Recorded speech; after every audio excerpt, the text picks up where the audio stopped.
प्रिय दर्शकों नमस्कार। ज्योतिष शास्त्र में आप सभी का स्वागत है। मित्रों, ज्योतिष शास्त्र में कई प्रकार के योग बताए गए। हर योग का अपना विशेष महत्व होता है। हर योग शुभ अशुभ दोनों ही फल देते हैं। शुभ योग हमेशा शुभ फल देते हैं तो अशुभ योग हमेशा अशुभ ही फल देंगे। तो ये योग का निर्माण कैसे बनता है, क्या इस योग की प्रक्रिया ज्योतिष शास्त्र में बताई गई है। तो यहाँ पर जो हम एक योग लेकर आए हैं वह है अमृत सिद्धि योग। तो अमृत सिद्धि योग का निर्माण कैसे होता है, किस प्रकार इसकी प्रक्रिया बताई गई है। तो अमृत सिद्धि का जो योग है वो हम यहाँ पर जो लेकर आए हैं अमृत सिद्धि योग का, वो निश्चित वार और निश्चित नक्षत्र के संयोग से बनने वाला योग। ऐसे अमृत सिद्धि योग के बारे में हम यहाँ पर चर्चा करेंगे। जो निश्चित वार हो और निश्चित ही नक्षत्र हो, यानी कि ये निश्चित वार और निश्चित नक्षत्र के मिलने से ही अमर सिद्धि योग हो। ऐसे अमर सिद्धि योग के बारे में हम चर्चा करेंगे। तो यहां पर ये अमर सिद्धि योग एक प्रकार का शुभ योग है। इस योग में कोई भी कार्य किया जाए तो निश्चित रूप से सफलता प्राप्त होती है। लेकिन अमर सिद्धि योग होते हुए भी कुछ वार और नक्षत्र का संयोग मिल गया, अमर सिद्धि योग का निर्माण हो गया, लेकिन अमर सिद्धि योग होते हुए कुछ कार्यों के लिए मना किया गया है। तो वो कौन सा नक्षत्र है अमर सिद्धि का, जो अमर सिद्धि होते हुए भी वो हम कार्य नहीं कर सकते। तो उसी के बारे में भी हम चर्चा करेंगे। तो यहां पर हम पहले लेते हैं अमृत सिद्धि योग का निर्माण कैसे होता है।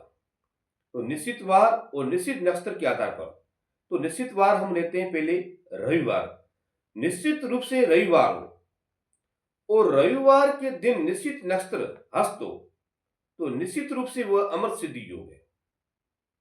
रविवार हो और हस्त नक्षत्र हो, इन दोनों का आपस में संयोग हो गया, यानी कि रविवार के दिन हस्त नक्षत्र हो तो वो अमृत सिद्धि योग है। एक प्रकार का शुभ योग है। इस योग में कोई भी कार्य किया जाए तो निश्चित रूप से सफलता प्राप्त होती है। ये योग शुभ कार्य के लिए अति आवश्यक और श्रेष्ठ माना गया है। इसी प्रकार अमर सिद्धि योग में जिस प्रकार रविवार और हस्त नक्षत्र हो उनका संयोग होने से अमर सिद्धि योग का निर्माण हुआ है। तो आगे जो नक्षत्र है वह है मृगशिरा और सोमवार, यानी कि मृगशिरा नक्षत्र हो और सोमवार हो। सोमवार के दिन अगर मृगशिरा नक्षत्र होता है तो वो अमर सिद्धि योग कहलाता है, वो भी शुभदायक माना गया। फिर अगला जो वार है मंगलवार।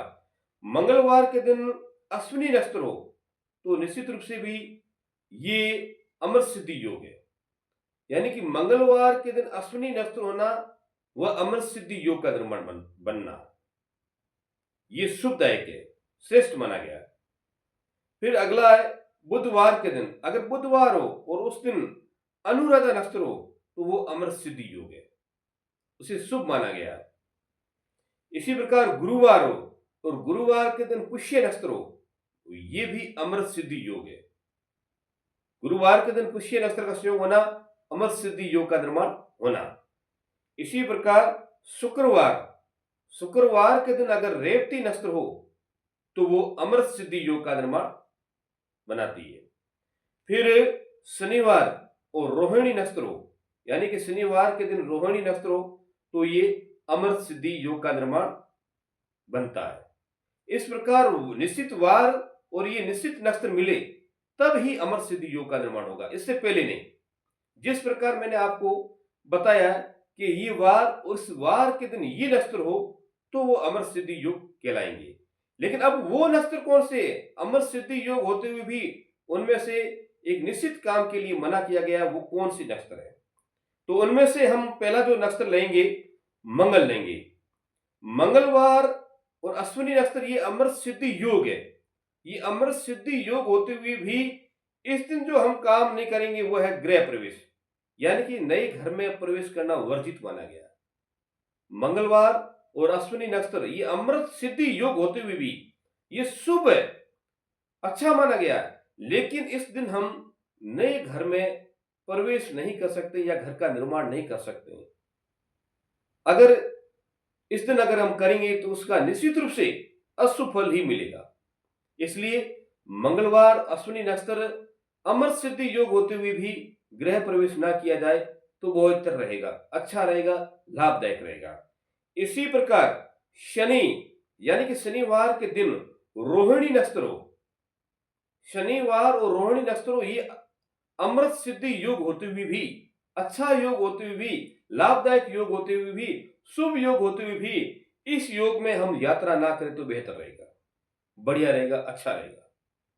क्योंकि इस दिन अगर हम यात्रा करेंगे तो निश्चित रूप से इसके अशुभ फल ही मिलेंगे, क्योंकि इसे ज्योतिष शास्त्र वर्जित मानता है। इस कार्य में ज्योतिष शास्त्र प्रमाण देता है कि इस दिन ये कार्य ना किया जाए, भले वो अमृत सिद्धि योग है, लेकिन इस दिन ये कार्य ना किया जाए तो वह बेहतर रहेगा, अच्छा रहेगा, लाभदायक रहेगा।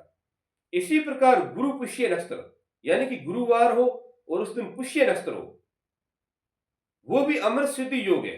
गुरुवार के दिन पुष्य नक्षत्र होते हुए भी, अमृत सिद्धि योग होते हुए भी उस दिन विवाह ना किया जाए तो वो लाभदायक, सुखदायक रहेगा।